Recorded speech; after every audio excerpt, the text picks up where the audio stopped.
اب دیکھیے آپ کے والد محترم رحمۃ اللہ تعالی علیہ بڑے جو ہے وہ ایک عظیم المرتبت ولی گزرے ہیں، وہ بھی بڑے عظیم المرتبت ولی، میں ابھی ان کا تعارف پیش کرتا ہوں، لیکن اس سے پہلے یہ سنیں، آپ فرماتے ہیں کہ میں جب سیدنا غوث اعظم رحمۃ اللہ تعالی علیہ میرے بیٹے کی ولادت ہوئی نا، اس رات کو نبی پاک صلی اللہ تعالی علیہ وآلہ وسلم میرے خواب میں تشریف لائے، آپ کے ساتھ کچھ صحابہ تھے، اولیاء بھی تھے، آ کے مجھے یہ بشارت دی اور کہنے لگے یا ابا صالح اعطاک اللہ ابنا، کہ اے ابو صالح موسیٰ جنگی دوست، تجھے اللہ تبارک و تعالی ایک بیٹا عطا کرے گا، وہ ہوگا کیسا؟ وَهُوَ وَلِيُّ اللَّهِ، وہ اللہ کا ولی ہوگا، وہ محبوبی و محبوب اللہ، وہ میرا بھی محبوب ہوگا، وہ اللہ کا بھی محبوب ہوگا، میرا بھی محبوب ہوگا، وہ اللہ تبارک و تعالیٰ کا بھی محبوب ہوگا، اور اللہ اسے شان کیسی عطا فرمائے گا، مرتبہ کیسا عطا فرمائے گا؟ فرمایا اس کا مرتبہ صوفیاء اور اقطاب کے اندر، یعنی اولیاء اور اقطاب کے اندر اس کا مرتبہ ایسے ہوگا جیسے انبیاء و مرسلین کے اندر میرا رتبہ ہے، جیسے میری شان انبیاء اور مرسلین کے درمیان ہے نا، اسی طرح تیرے بیٹے کی شان اقطاب اور اولیاء کے درمیان ہوگی۔ اتنی شان اللہ تبارک و تعالیٰ نے عطا کی، اور جس رات حضور غوث پاک رحمۃ اللہ تعالیٰ علیہ پیدا ہوئے نا، وہ رمضان کی پہلی رات تھی، یعنی اس وقت دن رمضان کا چاند نظر آیا تھا، اور سیدنا غوث اعظم رحمۃ اللہ تعالیٰ علیہ پیدا ہوئے، اللہ تبارک و تعالیٰ نے ان کی پیدائش کے اندر لوگوں کو یہ نعمت عطا فرمائی کہ جس رات سیدنا غوث اعظم پیدا ہوئے، اس رات کے اندر جتنے بھی لوگ کائنات میں پیدا ہوئے نا مسلمانوں کے ہاں، اللہ تبارک و تعالیٰ نے سب کو بیٹے عطا کیے، اور اس کے بعد ان سب کو اللہ تبارک و تعالیٰ نے اپنی ولایت کا مرتبہ بھی عطا فرما دیا۔ اتنی شان حضور غوث پاک رحمۃ اللہ تعالیٰ علیہ کو اللہ نے عطا فرما کے بھیجا۔ یہ میں بات کر رہا ہوں کہ اللہ جو اپنے خاص بندوں کو دنیا میں بھیجتا ہے تو اہتمام بھی پھر خاص فرماتا ہے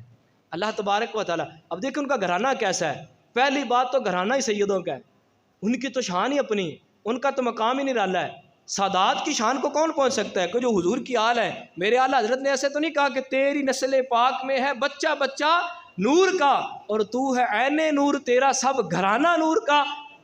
اب ہم یہ بات نہیں کہتے کہ حضور سے جو پیدا ہوئے سیدہ فاطمہ صرف نور ہیں، یا سیدہ فاطمہ سے پیدا ہونے والے امام حسن و حسین نور ہیں، بلکہ اعلیٰ حضرت تو یہ عقیدہ بتا رہے ہیں کہ تیری نسل پاک میں ہے بچہ بچہ نور کا، اور تو ہے عین نور، تیرا سب گھرانہ نور کا، کہ یا سید المرسلین، اے محبوب انبیاء، اے محبوب خدا، آپ کی نسل میں جو بچہ آئے گا نا قیامت کے دن جو پیدا ہوگا، امام مہدی رضی اللہ تعالی عنہ سے آگے بھی جو پیدا ہوں گے نا، وہ سارے کے سارے ہی نور ہوں گے، انہیں اللہ تبارک و تعالی نور بنا کے بھیجے گا۔ اتنی شانیں تو ان کے خاندان کی ہیں، پھر آگے شرافت اور مرتبہ اور اللہ تبارک و تعالی کا خوف، زہد اور تقوی جو ان کے خاندان میں تھا، وہ بھی اپنی مثال رکھتا ہے۔ پھر آپ کے والد محترم بھی بڑے مرتبے والے اور تھے، اللہ کے ولی بھی، بہت بڑے عالم بھی۔ آپ رحمۃ اللہ تعالی کے ایک لقب نا، آپ کے جو والد ہیں ان کا ایک لقب ہے موسیٰ جنگی دوست، یعنی موسیٰ آپ کا نام، ابو صالح کنیت، اور جنگی دوست ایک لقب تھا۔ اس کی بھی بڑی جو ہے نا وہ پیاری وجہ ذکر کردہ کتابوں کے اندر، کہتے ہیں کہ ایک مرتبہ نا یہ جا رہے تھے مسجد کی طرف، تو اس وقت جو خلیفہ تھا نا، اس کے چند غلام نوکر اس کے، وہ شراب کے مٹکے سر پہ اٹھا کے نا خلیفہ کی بارگاہ میں لے کے جا رہے تھے، خلیفے کو پہنچانا چاہ رہے تھے۔ کہتے راستے میں جو مسجد سے نکلے، انہوں نے دیکھا کہ وہ غلام جا رہے ہیں، سپاہی جا رہے ہیں، سر پہ مٹکے اٹھائے ہوئے، اندر شراب بھری ہوئی ہے، تیش کے اندر آ گئے، غصے میں آ گئے، جلال فرمایا، اور ان کے پاس آ کے سارے مٹکے توڑ دیے۔ اب آپ رحمۃ اللہ تعالی بڑے روبدار شخصیت تھے، اس وقت لوگ علماء کی قدر بھی کرتے تھے، علماء سے ڈرتے بھی تھے، اور پھر عام عالم بھی نہیں، حضور غوث پاک کے والد ہیں، شانیں بھی بڑی ہیں، لوگوں کے اندر مرتبہ اور مقام بھی بڑا ہے، لوگ جانتے بھی ہیں،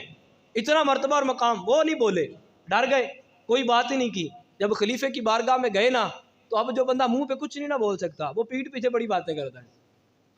منہ پہ کچھ نہ بول سکتا ہو، اندر غصہ جو دبا ہوتا ہے نا، پھر اس کو پیٹھ پیچھے نکالنے کی کوشش کرتے ہیں۔ جب وہ خلیفے کی بارگاہ میں گئے، بادشاہ کی بارگاہ میں پہنچے، تو وہاں جا کے ان غلاموں نے بادشاہ سے کہا، کہنے لگے کہ ایک بندہ اس طرح آیا، اس نے ہمارے آگے مٹکے توڑ دیے، بڑا نا بادشاہ کو ابھارا، ان کے خلاف کیا۔ بادشاہ نے کہا بلا کے لاؤ۔ جب آپ کو بلایا گیا، بادشاہ کے سامنے کھڑے ہیں، بادشاہ بڑے تیش کے اندر ہے، بڑے غصے کے اندر ہے، اور پہلے آتے ہی سوال کیا، سخت لہجے میں بولا کہ تجھے کس نے کہا تھا کہ تو میرے مٹکے توڑ کے، تجھے پتہ نہیں کہ یہ میرے غلام ہے اور میری طرف جو ہے وہ مٹکے لے کے آ رہے ہیں؟ آپ نے فرمایا مجھے اللہ تبارک و تعالیٰ نے حکم دیا ہے، مجھے اللہ نے حکم دیا کہ میں ان کے مٹکے توڑ دوں۔ تو اس نے کہا کہ تجھے کس نے جو ہے وہ محتسب بنایا ہے، کس نے تجھے اس بات کا جو ہے وہ قائم بنایا ہے؟ کہ تو یہ بات کرے اور تو میرے مٹکے توڑ دے، تجھے پتہ ہے میں بادشاہ ہوں اور بادشاہ کا اختیار کتنا ہوتا ہے؟ آپ فرمانے لگے جس ذات نے تجھے بادشاہ بنایا نا اس نے مجھے محتسب بنایا ہے، اسی نے مجھے حکم دیا ہے کہ امر بالمعروف اور نہی عن المنکر کا حکم مجھے اسی ذات نے دیا ہے۔ اسی وقت خلیفہ جو ہے نا اس پر آپ کا روب طاری ہو گیا، آپ پورے جلال کے ساتھ بولے، پورے روب کے ساتھ بولے، کیونکہ الا ان اولیاء اللہ لا خوف علیہم ولا هم یحزنون، کہ انہیں کسی بات کا خوف نہیں ہوتا، وہ غمگین نہیں ہوتے، وہ کسی بات سے نہیں ڈرتے، وہ اللہ کے علاوہ کسی سے نہیں ڈرتے۔ جب اللہ کا خوف ان کے دل میں بیٹھ جاتا ہے تو بندہ پھر کسی اور سے نہیں ڈرتا۔ وہ خلیفے کے سامنے سر تان کے سینہ تان کے بولے اور کہنے لگے جس رب نے تجھے خلیفہ بنایا نا اسی نے مجھے محتسب بنایا، اسی نے مجھے حساب لینے والا بنایا ہے، اسی نے مجھے حکم دیا ہے کہ امر بالمعروف اور نہی عن المنکر کا کام تو نہیں کرنا ہے۔ کہتے جب یہ میں نے بات کہی نا اب وہ گھٹنوں پہ سر رکھ کے بیٹھ گیا، اب وہ نیچے ہو گیا۔ چند پل بعد، چند لمحے بعد اس نے سر اٹھایا اور پوچھنے لگا کہ اے موسیٰ بتا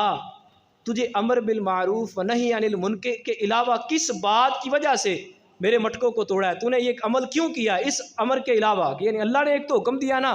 کہ نیکی کا لوگوں کو دعوت دینی ہے اور برائی سے لوگوں کو منع کرنا ہے، ایک تو یہ اللہ کا حکم ہے، لیکن اس کے علاوہ کون سی بات تھی جس کی وجہ سے تو نے یہ کام کیا ہے؟ تو اب آپ نے نرم اور میٹھے لہجے کے اندر فرمایا، آپ فرمانے لگے خلیفہ میں تجھے گناہ سے بچانا چاہتا تھا، دنیا اور آخرت کی ذلت سے تجھے بچانا چاہتا تھا، اس لیے میں نے وہ شراب کے مٹکے توڑ دیے۔ اب وہ بادشاہ بولا، اس نے کہا پہلے تو آپ نے اللہ کے حکم سے یہ کام کیا تھا، میں نے آپ کو نہیں محتسب بنایا تھا، اب میری طرف سے بھی میں آپ کو محتسب مقرر کرتا ہوں،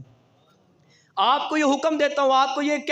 آرڈر جاری کر دیتا ہوں کہ آپ جس کو چاہے گناہ کا کام کرتا ہوا دیکھیں اس کو آپ پکڑ کے سزا دے سکتے ہیں۔ پھر آپ نے یہ نہیں کہا ٹھیک ہے جی آپ رتبہ دے رہے ہیں تو میں قبول کرتا ہوں، نہ ایسا نہیں کہا، لا خوف علیہم ولا هم یحزنون۔ پھر فرمانے لگے، فرمایا مجھے اللہ نے قائم کر دیا، تیری کیا اوقات ہے کہ تو مجھے قائم کرے؟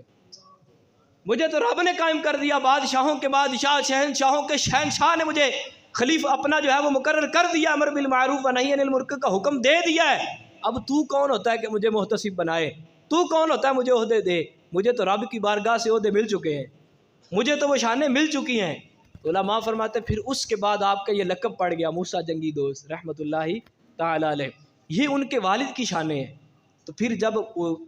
والدین ایسے ہوں، جب پرورش کرنے والے ایسے ہوں تو پھر پیدا ہونے والے بھی غوث اعظم جیسے ہوتے ہیں، اتنی شانوں کے حامل ہوتے ہیں۔